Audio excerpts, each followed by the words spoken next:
ይስጥልን ውድ ኢትዮ ከረንት የዩቲዩብ ገጽ ተከታዮችና አድማጮች እንደምን አላችሁ? ለዕለቱ የተመራረጡን አርዕስተ ዜና ወደ እናንተ ይዘን ቀርበናል።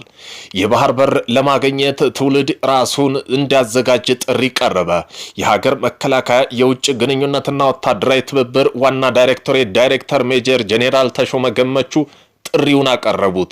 በዚህም ጉዳይ በኤርትራ የሚገኙ ወታደር ለሱዳን የሚዋጉ የሱዳኑን የወታደራዊ መንግስት አልቡርሃንን ደግፈው የሚዋጉ ኤርትራ ወታደሮች ወደ ሀገራቸው ተመልሰዋል። በአደባባይ የጠየቁት ሜጀር ጄኔራል ተሾመ ገመቹ በተለያዩ ሚዲያዎች ሲያስተላልፉ እንደነበር የባህር በሩን እናመጣዋለን ሲሉ ነበር። አሁን ግን በአደባባይ ጥሪ ማድረጋቸውን ተከትሎ ኤርትራ ከፍተኛ የሆነ ስጋት ተፈጥሮባታል። ኤርትራም ከሱዳን የሚገኙ ወታደሮቿ ወደ ሀገር እንዲገቡ አድርገዋል። በዚህም ጉዳይ ዜና ትንታኔ አካተናል። ከዚህም ጋር ተያይዞ ኤርትራ የተፈጠረባት ስጋት ምንድነው የሚለውንም የዜና ትንታኔያችን በሰፊው አካተናል። ቆይታችሁ የምትሰሙት ይሆናል። የትግራይ ጊዜያዊ አስተዳደር ፕሬዝዳንት የሆኑት ሌተናል ጄኔራል ታደሰ ወረደ በድጋሚ ወደ አዲስ አበባ ቀኑ። ከዚህ በፊት ከሳምንታት በፊት ወደ አዲስ አበባ ማቅናታቸው ተሰምቷል። ከጠቅላይ ሚኒስትሩ እንዲሁም ከምዕራብ ትግራይና ወልቃይት ጠገዴ በተመለከተ ምክክር ያደርጋሉ ሲባል ሲጠበቅ የነበረ ቢሆንም ነገር ግን ከሀገራዊ ምክክር ኮሚሽን ጋር ምክክር እንዳደረጉ በበጎ አድናቆት እንዳዩትም ተገልጿል። በዛሬውስ ምን ሐሳብ ይዘው ወደ አዲስ አበባ እንደሄዱ የዜና ትንታኔያችን አካቶታል። ቆይታችሁ ተሰሙታላችሁ። በጋምቤላ ክልል ፖሊስ ኮሚሽን የሚመሩት አቶ ኡጅሉ ትናንት አመሻሽ በቁጥጥር ስር መዋላቸው ባልተቤታቸው ወይዘሮ አርያት ኡባንግ ለኢትዮጵያ ኢንሳይደር ተናግረዋል። የፌዴራል ፖሊስ አባላት በጋምቤላ ከተማ ያለው ተጠርጣሪ ቁጥጥር ስር ለመዋል ትናንት ሐሙስ በተንቀሳቀሱበት የተኩስ ድምጽ ይሰማ እንደነበር ነዋሪዎች ተናግረዋል። በዚህም ጉዳይ ዜና ትንታኔያችን አካተናል። ቆይታችሁ የምትሰሙት ይሆናል። እነዚህን የመሳሰሉ አርዕስተ ዜና ወደ እናንተ ይዘን ቀርበናል። ቤተሰብ ለመሆን ላይክ፣ ሼር፣ ሰብስክራይብ ማድረገውን እንዳይረሱ።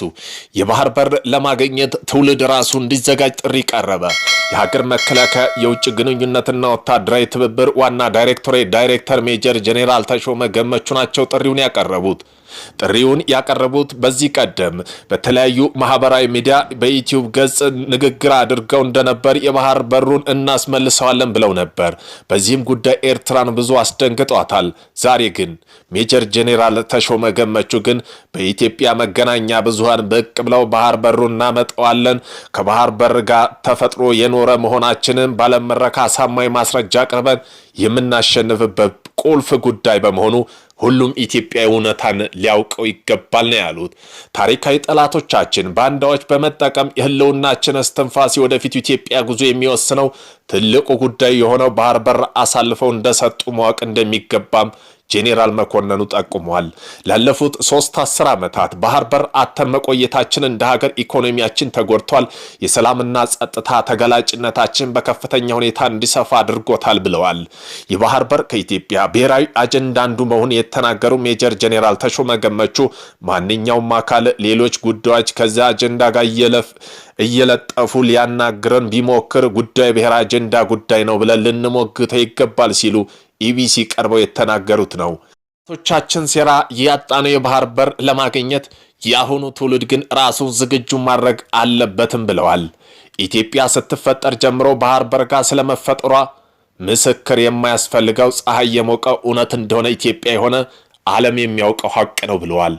የመከላከያ የውጭ ግንኙነትና ወታደራዊ ትብብር ጄኔራል የሆኑት ዳይሬክተር ሜጀር ጄኔራል ተሾመ ገመቹ ይህን ያለው እውነት ሁሌም ዜጋ መገንዘብ ይኖርበታል ብለዋል። ባህር በር ጋር የተፈጠረ የኖርን መሆናችንን ዓለምም ያውቀዋል። ባለም መድረክ አሳማኝ ማስረጃ አቅርበን የምናሸንፍበት ቁልፍ ጉዳይ በመሆኑም ሁሉም ኢትዮጵያዊ እውነቱን ሊያውቀው ይገባል ነው ያሉት። ታሪካዊ ጠላቶች ባንዳ በመጠቀም የህልውናችን የስትንፈሳችን የወደፊቱ ኢትዮጵያ ጉዞ የሚወስነው ትልቅ ጉዳይ ሆነው ባህር በር አሳልፈው እንደሰጡ ማወቅ እንደሚገባንም ያስፈልገናል ብለዋል።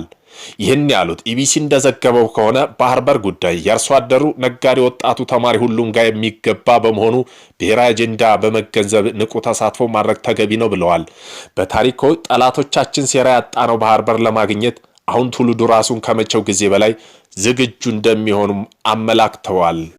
ጊዜያዊ አስተዳደር የሆኑት ሌተናል ጄኔራል ታደሰ ወረደ ወደ አዲስ አበባ አቅንተዋል። ጄኔራል ታደሰ ወረደ በድጋሚ ወደ አዲስ አበባ ቀኑ። በባለፈው ሳምንት ወደ አዲስ አበባ ያቀኑበት ነገር ብዙ ምክክር ከጠቅላይ ሚኒስተሩ ጋር ያደርጋል ተብሎ ቢጠበቅም ነገር ግን በሌተናል ጄኔራል ታደሰ ወረደ መግለጫ ከብሔራዊ ኮሚሽን ጋር የተሳካ ስኬታማ የሆነ ውይይት አድርገናል ብለው ነበር። በዛሬው ውይይታችን ምን ገጥሟቸው ነው? የቀድሞው የትግራይ አስተዳደር ጊዜያዊ አስተዳደር የነበሩት አቶ ጌታቸው ረዳ ጣፋንታ ገጠማቸው ወይስ በሌላ ጉዳይ ነው የሚለውንም የዜና ትንታኔ ያካተናል። ፕሬዝዳንት ቅርብ የሆኑ ምንጮች እንደገለጹ ከሆነ ከትግራይ የሚነሱ በርካታ ጥያቄዎችን ለመፍታት ከሁለት ሳምንታት በፊት ከጠቅላይ ሚኒስተር ዶክተር አብይ አህመድ ጋርና ከሌሎች ከሚመለከታቸው የፌዴራል መንግስት ኃላፊዎች ጋር የተደረገው መጠነ ሰፊ ውይይት መሰረት በማድረግ በቀጣይ አቅጣጫ ላይ ተጨማሪ ምክክር ፕሬዝዳንቱ ትናንት አመሻሽ አዲስ አበባ አቅንተዋል።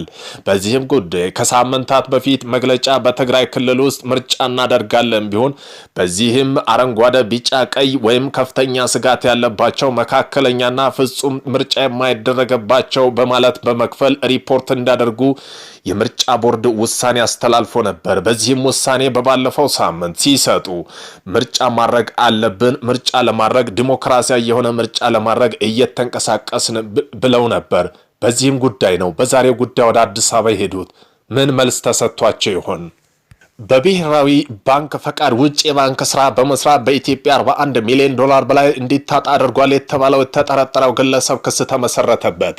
ተከሳሹ ፉአድ ተማም 2017 ዓ.ም ስለ ባንክ ስራ ያወጣውን አዋጅ 1360/2017 አንቀጽ 2 ወይም 6 የተመላከተውን በመተላለፍ የወንጀል ድርጊቱን ፈጽሟል በሚል ክስ ቀርቦበታል።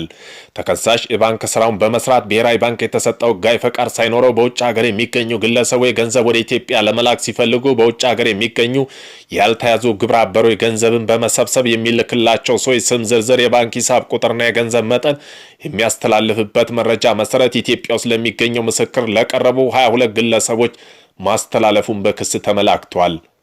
የኢትዮጵያ ንግድ ባንክ የካቲት 10 2013 ዓ.ም እንዲሁም ህዳር 2 2015 ዓ.ም በተለያዩ ቀናት በከፈተቻቸው የባንክ ሂሳብ ቁጥር በመጠቀም የባንክ ሂሳቡ በተከፈቱበት ጀምሮ እስከ ህዳር 10 ቀን 2018 ድረስ 6500 ጊዜ በላይ 2 ቢሊዮን 500 ሚሊዮን 19 ከውጭ ሀገር ገንዘብ ለተለከላቸው ግለሰቦች ማስተላለፉን በክስ ተዘርዝሯል።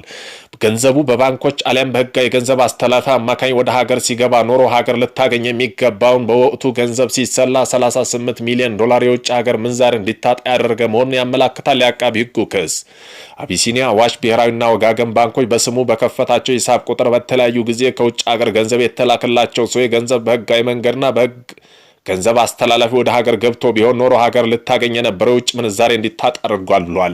በአጠቃላይ ተከሳሹ ከላይ የተጠቀሱትን ባንኮች በመጠቀም 2 ቢሊዮን በላይ የሚሆኑ ከውጭ ሀገር ገንዘብ በተላከላቸው ሰው ማስተላለፍ ገንዘብ በባንክ አሊያም በህጋዊ ገንዘብ አስተላላፊ አማካኝነት ወደ ሀገር ውስጥ ገብቶ ቢኖር ኖሮ ልታገኝ የነበረውን 41 ሚሊዮን ዶላር እንዲታጣ አድርጓል በሚል ብሔራዊ ባንክ ፈቃድ የባንክ ስራ መስራት ወንጀል ከሷል።